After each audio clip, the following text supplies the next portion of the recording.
Hello! Welcome po sa aking channel, Pinay Taste PH. For today's video po, samahan niyo po ako dahil gagawa po ako ng maha blanca na perfect pang negosyo at panghandaan. 1/2 kilo po itong aking gagawin at lulutuin na maha. Sa malinis na kawali po ay naglagay lang po ako ng 4 cups and 1/4 cups po na cornstarch. Sunod naman ay naglagay po ako ng 4 cups na tubig. Sa mga oras na to mga suki ay hindi po nakabukas ang ating apoy dahil lahat po muna ng mga sangkap na ilalagay ko sa maha ay pagsasama-samahin ko po. Sunod naman ay naglagay po ako ng 5 cups ng kakanggata o yung unang piga ng niyog. At sunod ko naman pong inilagay ay isang latang condensed milk at isang latang evap milk. Any brand naman po ng evap at ng condensed ay pwedeng-pwede po dito sa ating maha mga suki. At naglagay din po ako ng isang latang cream style corn. Kung ayaw nyo naman po mga suki ng cream style corn ay meron pong nabibili na nakalata yung buo-buong mais. Pero ako po mga suki, mas bet at mas gusto ko talaga yung durog na ilagay na sa maha para mas malasa at mas masarap talaga. Huwag din po natin kakalimutan na bawat lagay po ng mga sangkap natin dito sa maha ay kailangan po hinahalo po agad natin para hindi po mamuo yung ating cornstarch na nilagay. At huli ko naman pong inilagay ang 1/2 cup ng asukal na puti. Tapos pag nailagay na po natin mga suki lahat ng mga sangkap ay haluin po natin na mabuti bago po natin buksan ang ating apoy. Pag nahalo na natin ay pwede nang buksan ang apoy at lutuin.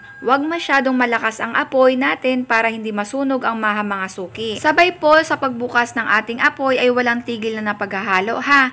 Dahil pag hininto po natin ang paghahalo, posible po masunog ang ilalim ng ating niluluto. Kasi nga po mga suki, once na binuksan na po natin ang apoy ay unti-unti na po mamumuo ang ating maha. Nga pala mga suki, share ko lang kanina yung gata na nilagay ko ay pinagsamang kakanggata at pangalawang gata. Yun ha. Sa kakanggata 2 cups at sa pangalawang gata naman ay 3 cups. Kaya bali 5 cups po lahat. Huwag po kayong mag-alala dahil creamy at masarap po ang maha na ibabahagi ko. Perfect panghandaan talaga ito at negosyo mga suki. Sa katunayan po mga suki, ito po ay pa-order ko ngayong araw dahil isa din po ito sa pinagkakakitaan ko kahit po ako ay nasa bahay lang. Anyways po mga suki, pag napansin na natin na unti-unti nang bumibigat ang paghalo natin ng maha, hinaan nyo na po ang apoy para maiwasan natin na masunog. Simula nang buksan ko ang apoy mga suki, 15 minutes ko po itong hinahalo na maha tuloy-tuloy hanggang sa namuo ito ng unti-unti katulad po nito. Sa mga oras na to mga suki ay naglagay nga pala ako ng isang kutsarang margarine kaso hindi ko na po napakita dahil akala ko po nagbibideo yun pala ay hindi. Pasensya na po. Mas okay po mga suki kung maglalagay po tayo ng margarine ay yung tipong paluto na po ang ating maha at yung hahanguin na po natin. Ang kabuuan ng oras ng pagluluto ko nito mga suki ay 20 minutes at tulad po ng sinabi ko kanina mga suki, ito ay pa-order ko kaya sa size 12 po na bilao ay naglagay po ako. Kumari ko nga mga suki na nasa Dubai ang umorder sa akin ito dahil birthday ng kanyang anak na babae. At yung sumobra naman po ay naglagay po ako dito sa isang tray. Dito po sa tray na to ay pagkain lang po namin at hindi ko po ito pambenta mga suki. Kaya naman kung first timer ka at naghahanap ka ng recipe at gusto mong gumawa ng maha na pangkain lang, panghandaan o kahit pang negosyo, ay para sa iyo itong video na to mga suki. Ito po ang version ng pagluluto ko mga suki at hindi po lahat ng gumagawa ng maha at nagluluto ay pare-parehas po ang takal at sangkap na binabahagi.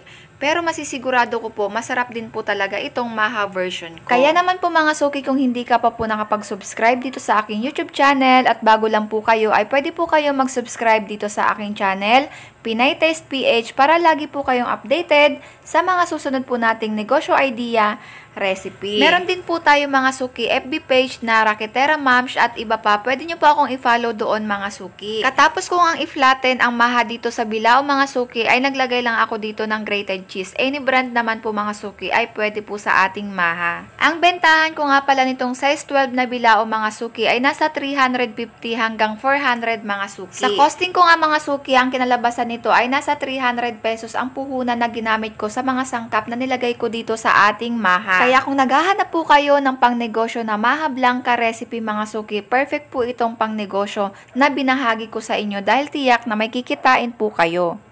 At syempre sa ating pagluluto, hindi mawawala ang tikiman time. Eto nga mga suki, nakalagay kanina sa tray, naghiwa lang ako para tikman at ipakita sa inyo. Yung isang tray mga suki na pinakita ko kanina sa inyo ay pwede natin ibenta iyon ng 300 pesos. Sa costing ko nga mga suki, sa puhunan natin na 300 pesos, ang posibleng kitain po natin at tubo po dito ay 300 pesos. Sa 1/2 kilo nga na ginawa natin ngayon ay may kita na agad tayo na 300 pesos. Kaya kung mas marami pa tayong gagawin ay mas maganda ang kita at tutubuin natin dito. Salamat po sa panonood mga suki. Kung nagustuhan nyo po itong ating video, huwag pong kalimutan mag-like, mag-share at mag-subscribe dito sa ating YouTube channel. Salamat!